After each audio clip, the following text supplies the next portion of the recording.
Hey friend, my name is Abby and welcome to Pathways of Hope.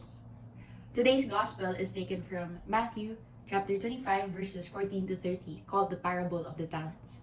So a bit of context, Jesus is talking to his 12 disciples just before his passion and he gives them a vision of what the end times would be like. So here's the story. Jesus likens himself to a master who is going on a long journey. So he delegates his assets to his servants. He gives them talents, which at the time was like 20 years worth of salary. So to the first servant, he gives 5 talents. To the second, he gives 2 talents. And to the last, he gives 1 talent. His first 2 servants, they trade their talents and it's doubled. But the last servant decided that he will just bury his 1 talent. So after a very long time, the master comes back and he checks in on his servants. He's really happy with the first 2 because what he's given them has doubled. And he tells them, I will give you more responsibility over more things and you may enter into a joyful relationship with me. But to the one who buried the talent, he was disappointed. The talent he gave made no profit. That servant cited that he was afraid and that his master was harsh and unjust. So he decided to just bury his talent. And so the master scolded and punished that servant. What can we take away from this? One is that talents are not just material things. The master didn't really say when he was gonna come back. So the servants, with the unknown time that they had, acted on what had been given them. And it doubled. So when the master came back, he was happy because with the unknown deadline, with the deadline that he didn't give, his servants acted on his will. In the context of our lives now, talents are not just material things. Talents are not just our salary, not just our allowance, it's not just our phone, it's not just our house, it's not just our car, it's not just our education. It could even be the literal talents that the Lord gives us, the unique skills and abilities that's been given to us. It could be abstract things like the energy in our bodies. It could be the time we have after school or work. It could even be just the ability to perform or speak or play instruments, to dance. To love also is a talent, it's a gift from God. God wants us to use these gifts wisely, no matter how much time He gives us to make them grow. Because talents are not just material things.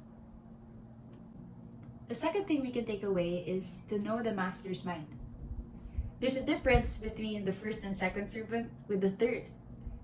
The third servant, when trying to explain himself, said, Master, I knew that you were a harsh and unjust person because you were a person who reaped where you didn't plant. So I became afraid. Afraid. Just like how Adam was afraid in the garden.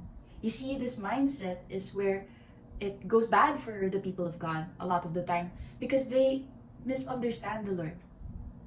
The first 2 servants, they acted on what they knew the master was trying to say. These were gifts. But the third didn't act on how he knew the master. He acted on his own perception of the master. If we try to interpret what the third servant was trying to say, it's kind of like, you're giving this to me and you're not willing to work for it.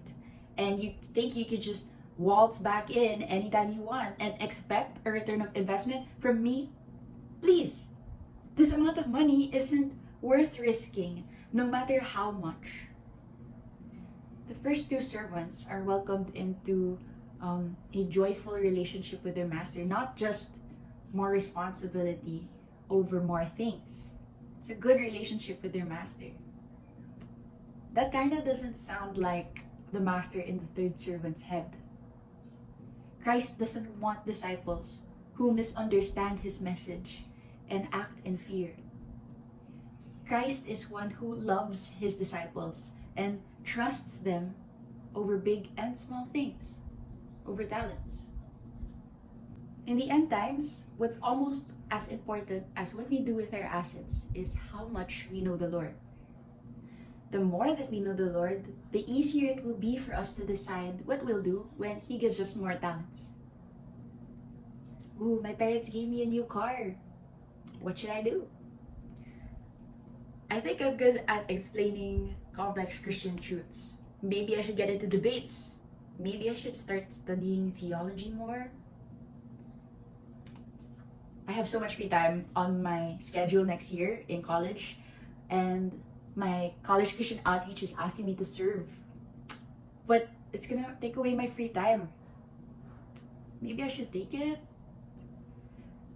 Knowing what to do with new talents will come when we understand the mind of God, when we understand what God wants us to do with the gifts that He gives us.